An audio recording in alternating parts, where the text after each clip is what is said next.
Hello, everyone. Welcome to the third episode of From the Field.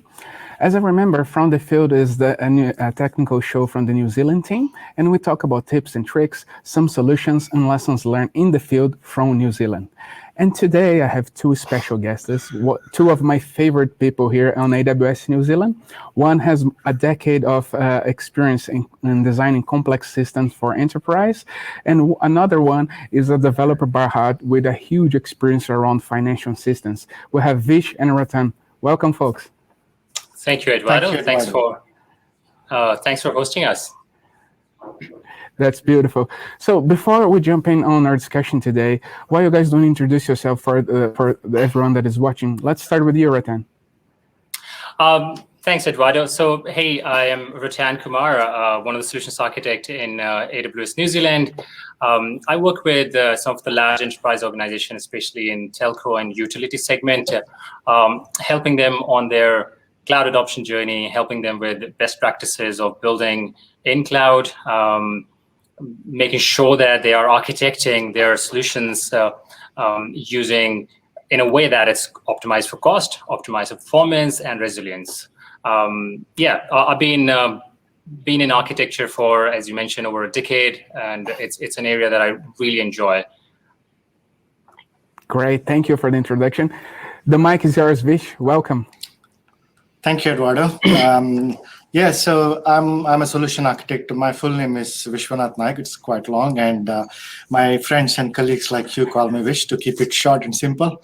I look after customers in highly regulated industry, mainly banks, insurance, and payment customers. And my involvement with them is to making sure that being a regulated industry, they are continuously, continuous assurance, continuous compliance in place, and they adopt AWS in a secure and compliant way. And I've been developer since day one, and I still do development. I love my coding, and I like developing things on serverless, and also started building some of the things in containers, Kubernetes, and that world. And looking forward to having this discussion with you. Back to you, Eduardo. Fantastic. Yeah, and I can see that reflects on the topic today. So we have integrating Amazon Cognito with Azure Active Directory, which is a huge topic and a really hot moment for the market, where we have huge integrations with AWS, and Cognito is a point of entry for identity. So before we jump on that, one thing that I want to discuss with you guys is some personal touch on the show. One thing that I saw last week, Ratan, is you got the Advanced Networking Specialty certification. Can you share with us a little bit about that and why you did it? Yeah, sure. As I mentioned, I also started my career as a developer, and in my days, developers were kept almost miles away from anything to do with networking. Since I started building in cloud, I can see that networking comes quite often as a topic in lots of the conversation, especially in telco customers. Networking is a big topic. So I took that as a challenge, because anything around networking prior to this would make me super uncomfortable. I would try to avoid those conversations. And so as a developer, I never had access to that. And with AWS, you actually have got access to build your own private network. You can build your own VPC. You can do quite a lot of things, which is deep networking topic. That was a main driver, and it has been fun actually learning some of these concepts.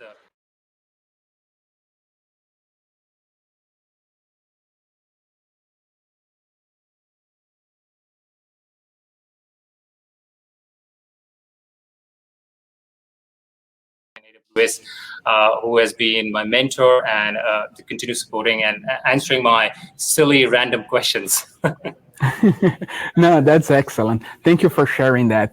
And I think before we started the presentation, Vish, you were heavily invested on creating the demo and in creating everything that we see today. Around the application development in the New Zealand market, do you see any trends that we may come up during the next few years? Yeah, 100%. And most of the customers with whom I work with, every customer is going through that digital transformation, right? And they want to move quickly, want to be more agile and bring their products or features to the customers, speed to market, basically. And that's where I have seen that microservices is one big trend. That's where you build, loosely coupled components so that individual teams can focus on small components rather than looking at a whole monolithic. I've seen microservices getting a lot of traction, and in that specifically building containers and Kubernetes is also I've seen a big attraction. Mainly because that gives banks and financial industries that portability and flexibility so that they can prove to the regulators that, hey, I can move my applications to different platform, different cloud providers, and so on. So I've seen that that's one of the hot topic as well. And I'm passionate about containers. You know me, right? Yeah. So those are the two. Yeah. Well, that's great. So let's see this magic then. Let's go. Let's jump on the presentation. Sure.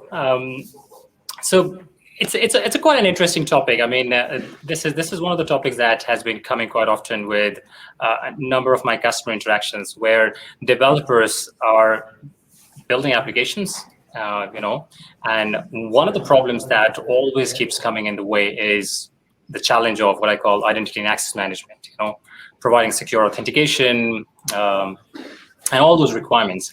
So what we're going to cover today in the session is really three things. First is, what are some of those typical challenges that developers face, when building applications? As you would know, identity and access management is not a differentiating feature these days of any application, but it's such a pivotal or key component. If it is working, nobody notices, everybody just goes on. But if it stops working for 1 minute, everybody knows. Everyone's the whole world knows. angry. Yeah. Everything stops. So it's that important. So we'll cover some of the typical challenges that you face when you're actually having to build your own identity management solution from scratch. The second is how Amazon Cognito helps some of that, help you deal with some of that. And then major part of today's session is going to be actually doing some demo and showing you how you can actually solve it. That's the coolest part. We don't want to be doing any too much of talking here. We're going to actually build a simple React application and show you how easy Amazon Cognito and AWS Amplify makes it to connect a secure authentication in your application. So that's the topic.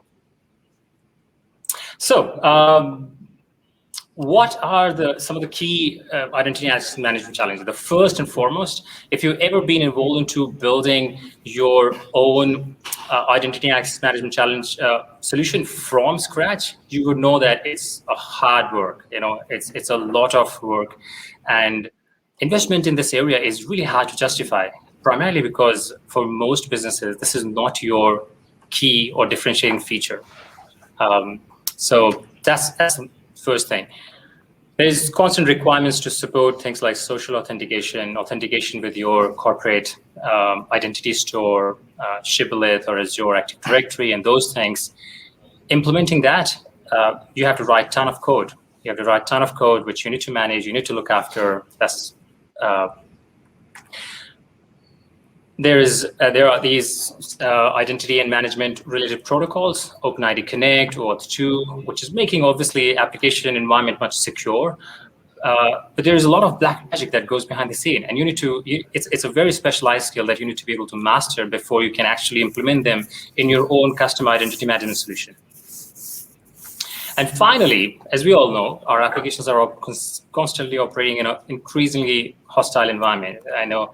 So you need to make sure that you're staying on top of your identity management solution, because no matter how cool your application features are, if you can't protect the privacy and identity details of your customers, nobody would like to transact with you, mostly. So it's really important to stay on top of your security. So how does Amazon Cognito really help you take care of some of these challenges that we just discussed, and making it easy for you to actually focus on developing your application and shipping it out to the market? First, it provides you a secure, scalable user directory. So whether you have got 100 users or 100 million users. You don't have to do a thing. AWS will take care of managing the infrastructure for you, scaling it. All of that is taken care of for you. And there's no upfront investment. You pay by per monthly active user. In fact, in its base setup, you don't pay anything for up to 50,000 monthly active user. Yeah, 50, that's quite a lot. Oh yes. My God, that's a lot of users. It is. It is. Even if you have, let's say, 200,000 users and only 50,000 of them are, logging into your account monthly, you still don't pay anything.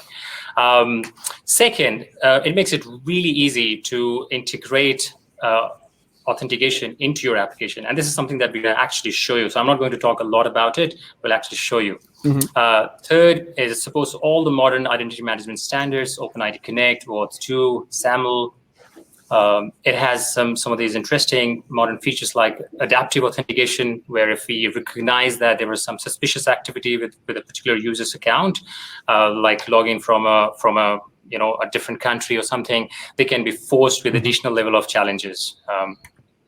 And finally, it allows you to integrate with social authentication and identity federation. And that's, again, a topic which we're going to do a demo. So, yeah, stay with me on that. So that's some of the key features of Cognito. And now talking about some of the two scenarios in which Amazon Cognito comes really handy. First is, if you have got external users that want to access your application, and so business to consumer scenario, you can allow your users to be able to access directly using Cognito native authentication, or provide them a number of social authentication providers, Facebook, Amazon, Google, and so on.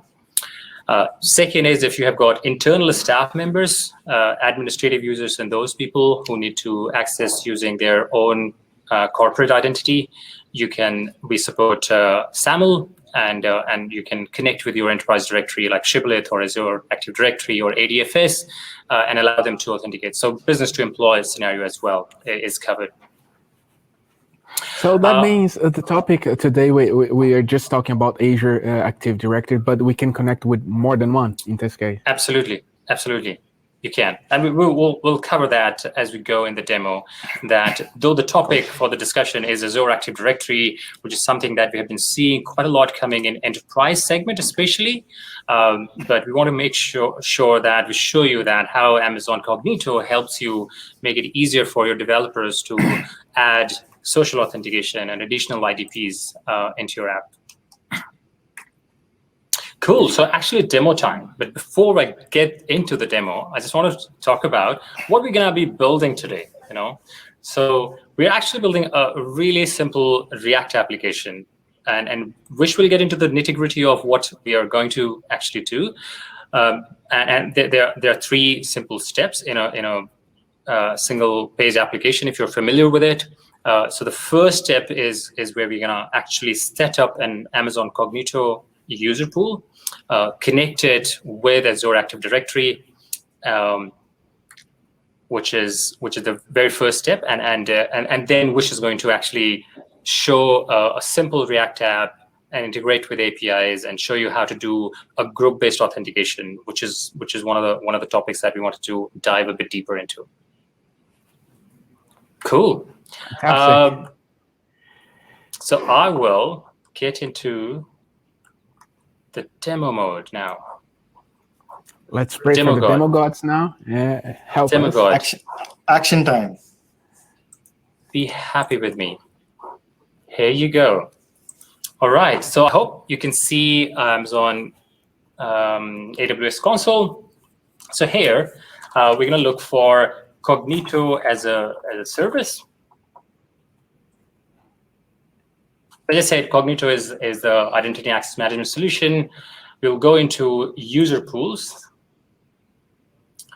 And what we're now doing is we're creating a user directory, really. By just clicking the button, create user pool, we are creating a brand new user directory. So it's a store where your user details of your customers is going to be stored. So I'll give a name, example. Let's say my company name is Example Corp. User pool. 01. It allows you to then go and change some of the user pool related settings, like password complexity, enabling multi-factor authentication, and many more additional setups that you can do. But I'll keep it simple today and create a pool. Once you create the pool, you get a user pool ID. This is something that we're going to need when we go and set up Azure Active Directory. So I'll come back to that. But before we move to Azure Active Directory, we need to do one more thing, which is actually adding a domain name to our user pool. So I will add a domain name here. Example corp, user pool 001, let's say. It's a domain prefix that you're selecting. It can be anything, basically. It just needs to be unique. And what is the use of domain here, Ratan? Could you please take us through that? That's a very good question, Vish. So what we're really doing here is that by creating this domain name, we are solving two things. First is that this is a domain where Cognito is going to run a hosted UI for your users to be able to log in.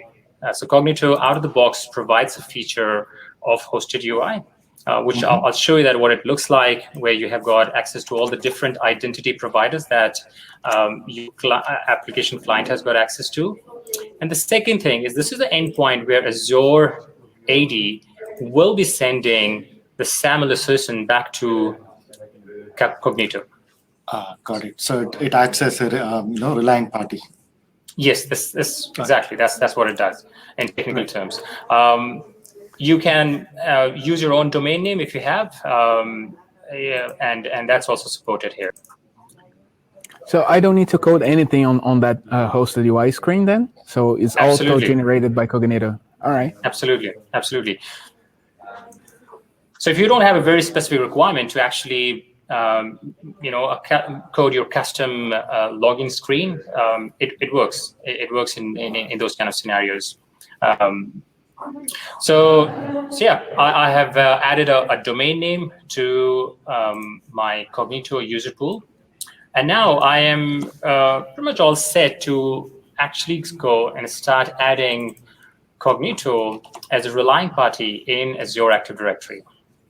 So I'll go here in Azure. So if you're on Azure homepage, look for Azure Active Directory. In the left side menu, click on Enterprise Applications. Then you just go and add a new application. Azure has got integration, pre-built integration with a bunch of other services. We're going to just create our own new application. Give a name, example corp, let's say. Web app 01. Create. It will take a few seconds to add this application in Azure Active Directory.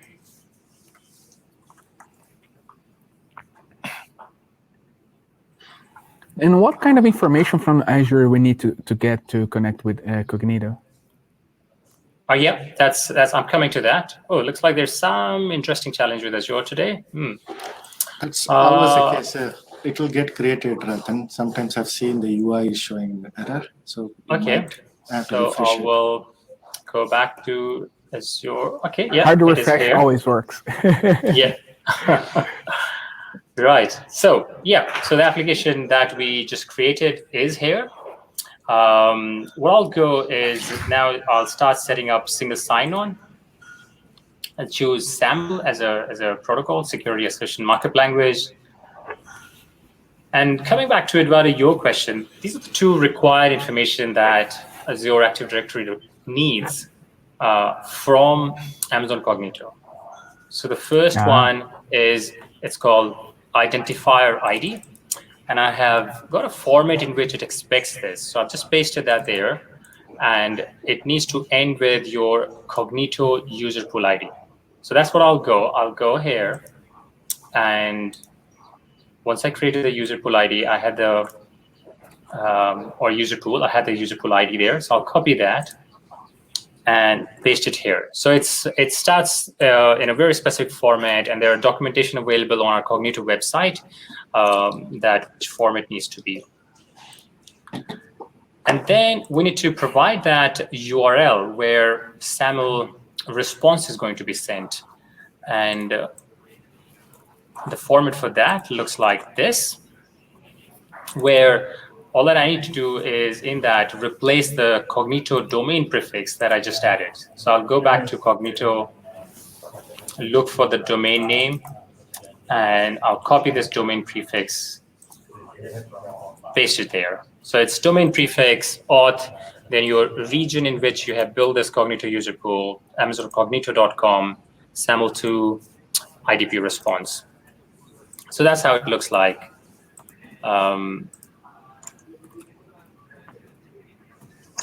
Yeah, so I will save it.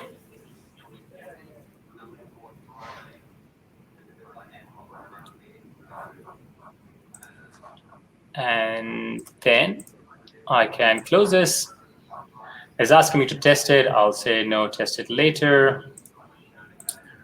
Always testing protection, right? Yes. So we have got, we have provided Azure the information about Cognito, the two key bits of information that we need to provide, which is user pool ID and the domain endpoint where the hosted UI is going to be running. The other key thing, which is related to the topic, which is we want to provide the users group membership information. So that's what I'll go here, and I'll add a group claim. These are the sets of attributes that is going to come from Azure Active Directory to Cognito in SAML assertion. So I will add a group claim. And a user can, in a production environment, in a real enterprise, can have thousands and thousands of groups. But I'm interested into only the groups that this application is assigned to. So groups assigned to this application, I'll select save, and I've added a group claim. Go back to SAML-based single sign-on screen, and as you can see that I've got a group claim added in this. So that's pretty much all the key setup that I need to do to achieve single sign-on. One more thing I'll do before I jump back into Cognito is add the groups that this application has been assigned to, so that these are the group membership that will be released to Amazon Cognito. So I'll come to users and groups, which should have access to this application. It's saying none selected. I'll select these two. That's the right one, Vish, I believe. That's the one that you want to grant access to? Absolutely. Thank you, Ratan. Cool. So these are the two groups that this application has got access to. So I'll assign, and then I go back to my single sign-on screen. And what I need from here now is the SAML metadata information from Azure. So that is available on this endpoint. You just click on this clipboard sign, and I'll come back to Cognito, where I want to add Azure as an identity provider. So I go here, and I click on SAML, and I paste the metadata URL that I have got from Azure Active Directory. I provide the name, which I'll say example Corp Azure Active Directory, create this provider, and I've got the provider added. The next step that we need to do in any of SAML-based authentication or trust relationship setup between IDP and service provider is to do an attribute mapping, which is where what you're saying is that which of these attributes that you're going to get in your SAML payload coming from the identity provider, which attributes it gets mapped to in service provider, which is Cognito in this case. So I'll add a SAML attribute. And if you remember clearly, one of the custom or one of the things that we added in Azure is a group claim. If you look at out of the box, there is no group attribute here. There is attribute for email and name and those things, but I haven't got anything to actually get the group membership details from Azure. For that, what we will do before we start actually doing the user pool mapping is go to attributes, and a feature that Cognito provides you is you can add custom attributes on user pool. So I'll add custom attributes. I'll say this is called groups, simple name. And now I'll head back to attribute mapping. And this time when I go here, and I'll see that there is actually a group claim here, or a group attribute available here. So I'll select that. And then for SAML attributes, this is the field in which this information is going to be available. I'll go back to Azure to get the details. And if you click on the user attributes and claim section, this is the field in which, or this is the claim name for the group membership details. So I'll copy and paste that. Ratan, I have a question here. Sure. I can add any custom attributes at any time on my user pool on Cognito? Yeah, you can. That's right. Yeah, you can. Yeah. And you can later on come here and actually do some of those mappings as well. So the next thing I need is, one of the key attributes that you definitely need is email addresses. So I'll map that to my email ID. You can definitely map other sets of attributes like first name, last name, and those things, any set of attributes that you need from your Azure Active Directory. For now, I'll just start with email and group membership. Save changes. And I have got my identity provider set up with attribute mapping as well. The last bit before I hand it over to Vish and allow him to actually start integrating with Cognito is for any OAuth 2 compliant IDP, before you can actually start to integrate with it, you need to register the application with Cognito in this case. So what I'll do is, the way to register it is if you create an app client in your user pool. So I'll go to app clients and provide an app client name. So in this case, I'll say example corp web app 01. This is the place where you change all these settings about what's the refreshed token expiration, access token expiration, and ID token. We'll keep it as it is for now. One key thing that you need to keep in mind when you're developing a single-page application or a client-side application is that make sure that you turn off the generate client secret. Because first of all, we don't use it when you're developing a client-side application, because there's no place to actually secretly store that information. Plus, if you're going to actually create or register an app client with client secret enabled, Cognito will expect that you're going to provide it as part of the authentication process. So we'll untick that, then create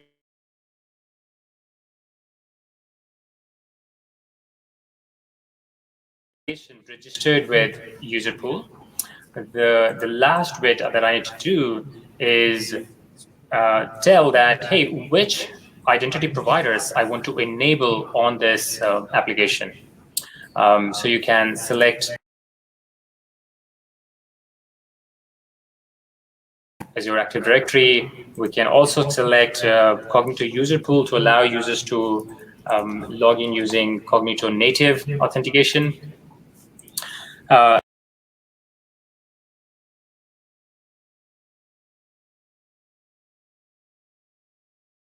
This is the place where you provide the endpoint or the URL of your application. This is where Cognito is going to actually send the code and the tokens. So you need to be, and I assume, Wish, that we are running this on port 3000, your application? Yeah, that's correct. Yep, 3000. So we will paste the same for, let's say, sign out URL, keeping it simple. And the next is you select the OAuth flows that you want to enable. We will select authorization code grant. Then you can choose the OAuth scopes that you want to pick. So email, OpenID, profile, let's say I pick. Cognito allows you to create your own custom scopes as well if you need that. And I will save that. Once I have saved it, we can actually launch a hosted UI to see how it looks like actually. So if I go to this screen, hooray! You can see that I've got a login page out of the box without me coding this, which is running on the same domain name that I attached to my Cognito user pool. And it has currently got two ways of authenticating using Azure Active Directory as well as Cognito. And let me quickly show you that if I want to add an additional identity provider, let's say a social authentication using, for example, Facebook. I haven't got the Facebook app ID, so I'll just use a random value there just to prove the point that how easy it is to actually add an additional identity provider there. I'll say that, hey, enable Facebook as an IDP on my user pool. Then I go back to my app client settings and say, I want to actually use Facebook as well on this application. Just click Save Changes. And now if I go back to my user pool ID, hooray, I've got Facebook, you know? Like that, That's I can incredible. add Gmail. Wow. Yeah. That works like a magic, isn't it? Think about the amount of code that you have to actually write to add that login button. It's quite a lot. I've done that, so I can tell you that there's a lot of magic involved in doing that setup. So that's really what I wanted to show you, that how easy it is to actually build or add authentication options into your application. So going back to the presentation mode quickly, I just want to summarize what we really did, because we did quite a lot of stuff there, right? So we did 5 things. If I go through the steps, number 1, we created a brand new user pool. You don't have to do that. If you already have got a Cognito user pools existing, you can use that as well. We added a domain name to it, where our hosted UI is running.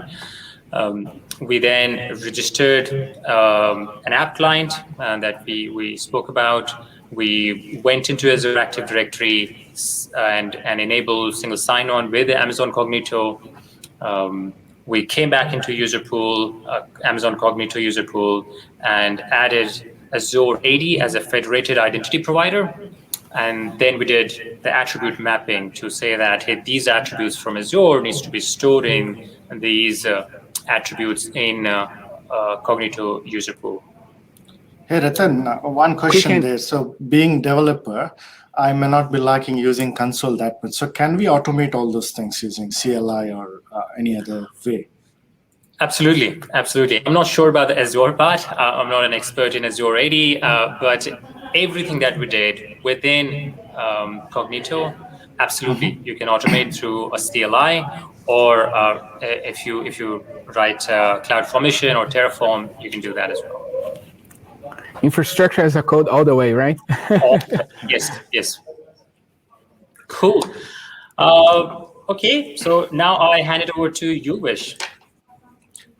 Thank you. Thanks, Ratan. Let me share my screen. Cool. So this is working like a real world scenario, right? Being a developer, I asked my sysadmin in enterprise to create that, SAML integration between Azure Active Directory and Cognito, and Ratan has did that for me. And now let me play a role of developer. So what we are going to do here is we will build a simple React application called Pet Store, and we will use AWS Amplify so that we'll see how it can accelerate development activities. With few statements, you can pretty much codify everything that we're going to do, which is authentication and authorization. And finally, we'll also build a backend for our application and use that group-based access control. And we'll dive deep into that. So let me get into the code, right? So this is a boilerplate, very simple React application that I have created. The only additional thing I have done to save the time is basically installed AWS Amplify SDK using npm install AWS-Amplify, right? And this is boilerplate, nothing in it. So I'm already running the application. Vish, on just 3000. one question there, Vish. What's Amplify? Right, Amplify is a SDK, and it provides UI options, CLI toolchain. It basically allows to build UIs fairly quickly, as well as it has a hooks with using which you can integrate to AWS services pretty fast, right? Using like 4 or 5 commands, you can build front-end, back-end API, as well as the storage like DynamoDB S3. So it's basically a wrapper or extension so that developers can, accelerate their activities, which I'm going to show it today, right? So I'm building this, I already created this very boilerplate, simple React application, and this is my homepage, not at all authenticated, it's public. And if I click on login, it's not doing, apart from showing alert, right? So it's saying that authentication is not configured. So let's go back and start integrating the Cognito user pool that you have created, Ratan. So just to save the time, what I've done is while you're creating a demo, I quickly pull up all the details of your Cognito user pool into one of the configurations files that I have. So this is your user pool ID, and this is the application client that you have created, and I've also configured the domain that you have created where our hosted UI is going to be hosted upon. And one key thing to remember here is the scope should match the scopes that you have configured at Cognito. If you specify additional scopes, Cognito will do that validation check and say that, hey, there is a mismatch in the scopes, right? So that is additional security check happens. And if you look at the next 2 lines, I'm saying that, hey, my sign in and sign out URL is localhost 3000. That is where my React app is going to run. And this should match the reply URL that you have configured in Cognito. Let me quickly go back and show that to you. So it should match whatever you provide here, right? Otherwise, Cognito will not give you the token back. So that's all the settings I've already made. And let's go ahead and start coding, right? So first of all, what we need to do is in a login page, I need to add a login, right? And typically, you know that from development perspective, Eduardo, you will confirm with me that. So you need to write quite a bit of code in order to authenticate. So what I'm going to do is I'll use auth class coming from Amplify SDK, and I'm just going to call federated signing. That's all. So this should. So we do have libraries to call the sign in, sign out flow from Cognito, right? Exactly. Wow. So I'm just calling federated signing because here we are using SAML federated IDP, which is actually a directory. If you're directly signing in against Cognito, you just have to call auth.signin. So it's a single line, right? So I'm pretty done with this. Now let me go back to the login, my index page. If you remember, I already configured my configurations here, pointing it to the user pool that Ratan has created. I need to tell my Amplify that, hey, instantiate, when Amplify is instantiating, let's use that configuration, right? So it's again a single statement here, and I've already imported my config file here. So here, what I'm saying is, hey Amplify, when you're instantiating, grab my configuration from this file, right? And that's how Amplify knows where to connect and how to wire up things between Cognito and the React application. Now let's go into the app.js and look at my render part, right? It's a very boilerplate. As I said, I don't want to teach people on React. I'm just kept it very simple, right? So there is a state here called is authenticated. By default, it is false. And I'm saying that, hey, if user is not authenticated, route them to the login page, right? And if they are authenticated, then show our functionality. Yeah? So let's see that. We added the sign-in. And when we click on the sign-in, what it's going to happen is Amplify will redirect the user to the hosted UI, right? And hosted UI will make sure that it then connects to the Azure Active Directory and get a sign-in challenge. And once you give the sign-in credentials and you're authenticated, you'll get the tokens back. And typically IDPs give 3 types of tokens. access token, ID token, and refresh tokens. So let's do a little bit of coding here just to show you how you can check user is authenticated and use those tokens further down in your other components, right? So I'll first make sure that since I'm writing this in my component did mount, I'm just waiting until user is authenticated.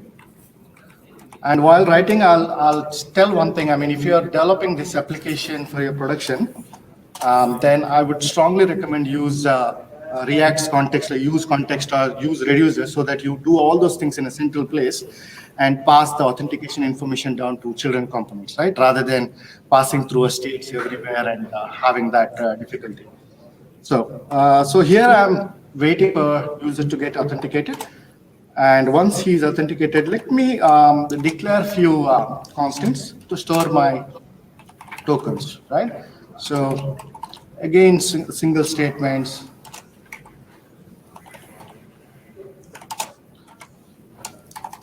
And it's as simple as getting an ID token.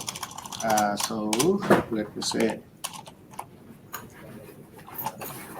Similarly, let me get the access token as well.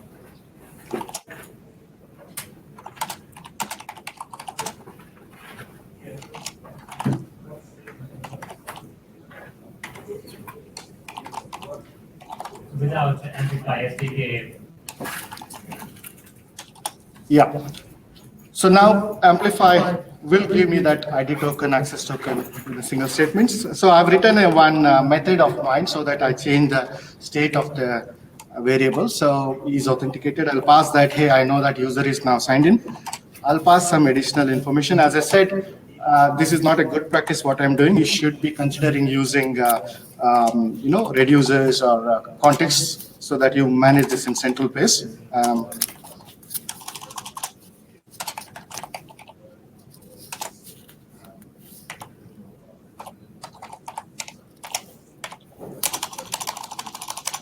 There with my typing. Autocomplete is tricking you now. Thank you, Visco. And I'll pass also the user email as well. As I said, I'm just for keeping it simple, I'm passing all this thing to state, but typically should not do it. So that's all, right? I'm done. So just to add to this, Vish, I mean, so if we were not using Amplify, for example, we would have to write a bunch of code to be able to actually get this token from session storage and other places. Yeah, I'll show you that. I mean, absolutely. So if you want to build by yourself, then what we call OAuth dance, everything you need to build it, right? There are a lot of steps happening in the backend. That's what Amplify and Cognito hosted UI is, abstracting from you. So typically, when you launch a React app or a mobile app, so it'll hit the authorization endpoint of authorization server, and authorization server then returns the authorization code, right? And if you are not signed in, that's where you get the sign-in challenge with username and password. And once you enter, the app will then send that sign-in credentials along with the authorization code back to the authorization server. And that's where it gets validated. And finally, you get the IDP token and the access token, ID token and access token, along with the refresh token. And now you have to do all that thing by your own if you're not using Amplify. That's where that single statement is doing that for you. Another thing I wanted to highlight on a single line. Exactly. Another thing, I think you'll also realize the benefit of Amplify here, because you know that tokens, especially ID tokens and access tokens, have expiry time, right? And as a developer, you need to refresh that token as soon as they get expired. And that is a bit of a tricky logic, where you put that logic, how do you put it, and how do you code it? And this current session method in Amplify is automatically doing that for you. So what that does is, it looks at the local cache, which is local storage. And if the tokens are valid, it gives you from the local cache. And if it is expired, using the refresh token, it automatically goes to Cognito, get the new token, update the local cache. So it's doing all that by its own. So that's a the lot of magic. magic. Exactly. And it's a single statement. So I really, what you call, encourage developers to look at Amplify SDK and start using it and see the benefits there, right? Right. So we pretty much done here. So let's go back to our application and hit a refresh. And if everything goes well, fingers crossed. And guys, Fingers crossed, yeah. bear with my internet connection today. I'm having a dodgy Wi-Fi.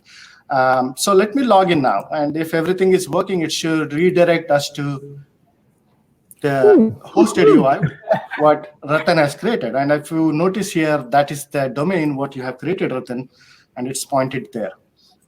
Now, if everything goes well, we should get a sign in. So let me use one of the user. That's my user present in one of the user groups.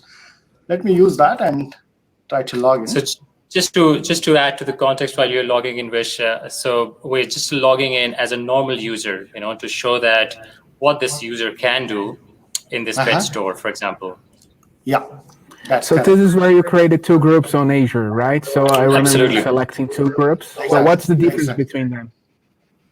So what Vish, you go ahead. Yeah, sure. So here we wanted to show how you use group-based authorization, right? So the idea here is that if a person logs in from an admin group, then he should be able to add a pet as well as list all pets. He can do all the operations, right? And if the person comes from non-admin group, then he can only list pets. He can't add a pet. So that's the difference. What we wanted to highlight here, right? So I've come as a non admin user. So let me hit the list all pets operations, and I should be able to see all the pets available in my store. As you can see, he can do that. Now let me say, try adding a new pet, and it says access denied because he does not have a permissions to see that. And if I look at my network tab and try it again, you should see a 403 coming from the backend. We'll talk about that, how we implemented it, but just wanted to highlight that. So let me quickly log out from the application and log in as a user, admin user. I'll hit login again and choose the IDP there. They're asking me which user. This time I'm using my admin, who is coming from the admin group. And I'll say skip my additional security for now. And the way this user is an admin user, Eduardo, going back to your earlier question, is that this user belongs to an admin group. We can show you that earlier I added 2 groups into my Azure Active Directory application that I registered. One of the group is an admin group, and this user, admin user, belongs to that group. Fantastic. Right. Thank you, Ratan. As you can see, I can list all the pets as admin. Let me try to add and see if I am able to add, right? Yeah, he can add it because he's admin, right? Let me grab again. As you can see, it's coming. So let me log out and go back to the presentation, right? I like the name of your pets there, Vish. Tell me. I was about to mention that. Yeah. I want to adopt all of them. Right. So let's look at the high-level architecture, what we have done, right? What we have built so far. So we have a React app, and we integrated Cognito user pool authentication using Amplify. So when user logs in, it'll, sorry, my bad. So when user logs in, user will get redirected to the hosted UI, and from there you get the sign-in challenge. And that's where hosted UI will send up, show the Azure Active Directory sign-in page as part of the redirect. And once you sign in and give your credentials, then Azure Active Directory will then return an IDP token back to Cognito. One good thing, another fantastic thing happening here at Cognito user pool, as Ratan said, Cognito can connect to multiple IDP providers, right? So it can connect to Facebook, Gmail, SAML providers like Azure Active Directory. Now, what if some of the IDP providers send the token in different formats? Then as a developer, I need to make a lot of changes in my code. Hey, if the token is coming from this IDP provider, this is the structure, and so on, right? What Cognito is doing is, from no matter where the IDP tokens are coming, it will create a standardized structure and what we call it as cup token or Cognito user pool token. So the developer need not to worry that token is coming in different formats. He can target on a single standard format, right? That is again our super Wow. useful feature. Yeah. So Cognito will create a standard token access format for me, so my application doesn't need to know from where the connection login is coming from. Exactly, and it will do Wow. all that magically for you. Now, once all that's done, it will give that cup token or the Cognito user pool token back to the application, and using that, we will then call backend APIs. In our case, the functionality is done through API gateway and Lambda, and we'll dive a bit deeper into that. But once you pass that cup token to the API gateway, that's where you get authorized and allowed to call the backend APIs.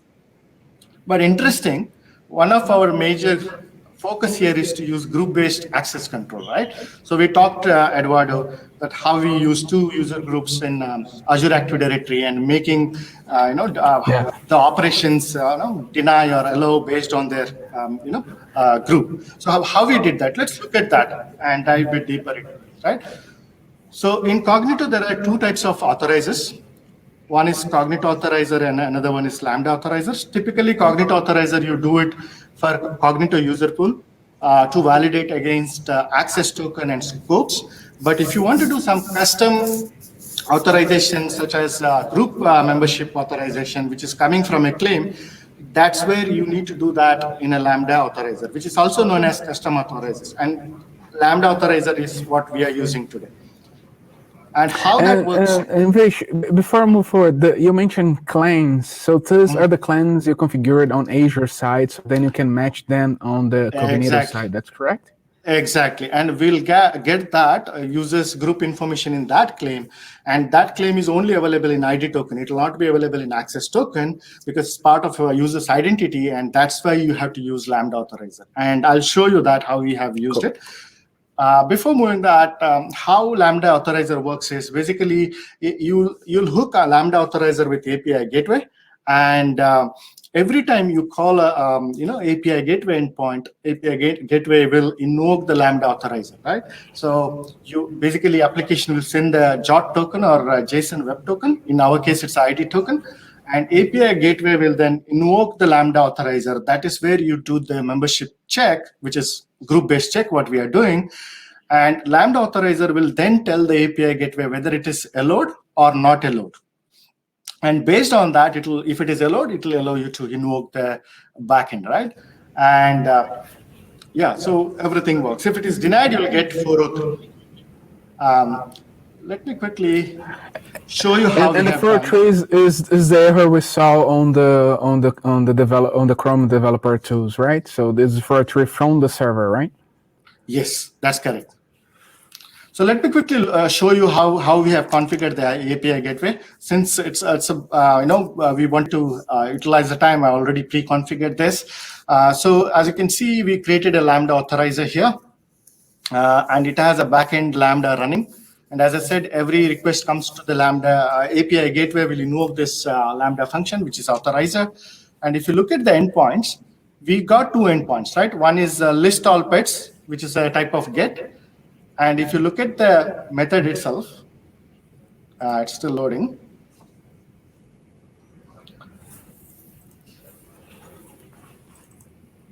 Those are the methods that the current API for the pet store have, right? Yeah, that's correct. Let me quickly give a refresh. My Wi-Fi is struggling today. Perhaps this session expired. That happened to me last time. Yeah. No, it's whole, right? I've tried other browser as well in the right-hand side, but Everything is a bit slow. Yeah, I think my Wi-Fi, the corner where I sit, has a problem. But anyways, by the time it comes, I'll show you quickly the authorizer code. And there's a bit of a code in this. And believe me, it's all available in our samples. And we have that link available in our slide deck at the end. So 95 or 98% of the code is available. I can pick the code after then. Exactly. You type AWS Lambda Authorizer Node.js sample, you'll get this, right? And what this code is doing is nothing but validating the token. As soon as you send the token, which is ID token in our case, it validates its base parameters are correct, whether it's coming from right user pool, whether the signatures are correct. All those things are done by that sample code. The only thing what I'm doing here is additional. In the claim, I'm reading the group ID that is coming from Azure Active Directory. And if it is admin group, I'm allowing all the operations for that user, right? And if it is coming from user group, then I'm saying that if it is a get, then allow user. If it is a post, then deny user. That's how when I logged in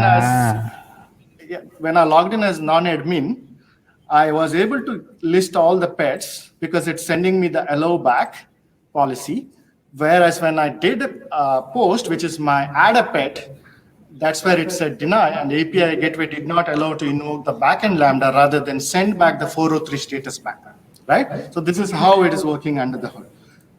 So quickly, so you generate IAM policy based on the claims that the user are sending from the front end. That's correct? Absolutely. Absolutely. And if you look at the post, I didn't know API gateway could do that. Yeah. So I'm just showing here my get and post endpoints on the API gateway. And if I go to the method request, that is where I tell this endpoint that, hey, this is secured by the Lambda authorizer. And whenever you hit that, it'll call that code where it does the token authorization and validation checks and give us allow or deny policy, right? So that's about the demo. I'll hand it over to Ratan for summarizing what we have done. So before Ratan enters, do you share the code later on your GitHub or something, so then we can have a reference later on? Yeah, 100%. So I can take that, Eduardo. We are actually also summarizing this whole thing that we have just done, a demo, entire thing end to end, into an AWS official blog post as well. It's going to come out soon, and that will have all these instructions, everything is step by step, as well as you should have access to the code. The Lambda authorizer code that Vish has mentioned, I've got the links in the presentation, so you can go there and start using it. Actually, it's available on AWS samples today. So just to quickly summarize what we have done is really, I mean, my recommendation would be that offload identity and access management overhead to a managed solution like Amazon Cognito. You can use AWS Amplify SDK, as Vish has been showing, that it takes so much off your plate as a developer. Believe me, I mean, if you actually handcraft that auth dance, it's ton of code. It's something that you don't have to write. If you can avoid that, go for it. So AWS Amplify allows you to do that, and a hosted UI again takes care of a lot of things behind the scene for you. Third is that, as Vish was talking about, use token-based authorization instead of long-lived API keys. That's a good best practice when you're developing your single-page applications. And finally, talking about some of these two authorizer types that Vish covered, that API gateway supports. Use Amazon Cognito authorizer, which is one of the types of authorizer. If you don't have any custom authorization logic to write, Amazon Cognito authorizer behind the scene will automatically check the validity of this token, the signature, all of those things for you without you having to write a single line of code. If you have got a very specific requirement around, like in this case, we were trying to show that you have got the group membership details coming from an external IDP, and you want to use those group membership details to take a fine-grained access control. That's where you use Lambda authorizer. One thing That's- to add there, Ratan, one of the best practices I would recommend developers to consider. Yes, we kept it as a simple demo, but when you do a real world example, also consider something like Pixie or proof key for code exchange, right? So you need to secure your authorization flow rather than just sending the token, whereas Pixie can generate that random code challenge codes and it'll allow you to do that secure authorization. So I would recommend to consider that as well. Yeah, and guess what, Vish? Hosted UI on your behalf, behind the scene, is already doing that for you. Exactly, I was about to say that. Wow. It's doing that, implementing Pixie, which is the modern standard for securing your single page application. Hey, we have run overtime. I can see 26 seconds overtime. So that's all we wanted to cover. There are some of these useful links. One link that I would strongly recommend: go build yourself a serverless application. There's a really good documentation on our website which steps you through all this, and you can build a serverless application and actually get a feel for it, that how easy it is to use some of these services and connect them. And that's all we had today. Thank you so much. Folks, that Thank was you. fantastic. Before we close up, I just need to say that was amazing to see. You created on the fly a new Active Directory on Azure. You connected with Amazon Cognito, and we also created a full complete React app and connected the whole sign up and sign login flow on the fly. That's beautiful. I think that really contributes to the whole software life cycle for developers. And before we sign up, anything else that you guys would like to cover, or any trends that you have in mind, just to give some tips and tricks for our viewers? I'll say that, go use managed services, go use serverless, stop writing the code which is not your, for not the features which are not your differentiating features, and go build. Yeah, and from me, I think Ratan covered it well. So Amplify is awesome. Go try it out. You'll love it. Absolutely. I like that. Amplify is awesome indeed. So that's it, folks. This is another episode of From the Field. Signing up for the next few weeks, we'll have another show coming up too, so you can join us on the LinkedIn group. Feel free to subscribe on the Twitch channel. And if you go on fromthefield.nz, you can see everyone behind the show, connect with us on LinkedIn to see some news coming from the group. So that's it. Thank you for coming, and see you next time. Bye. Thank Yeah. you. See ya.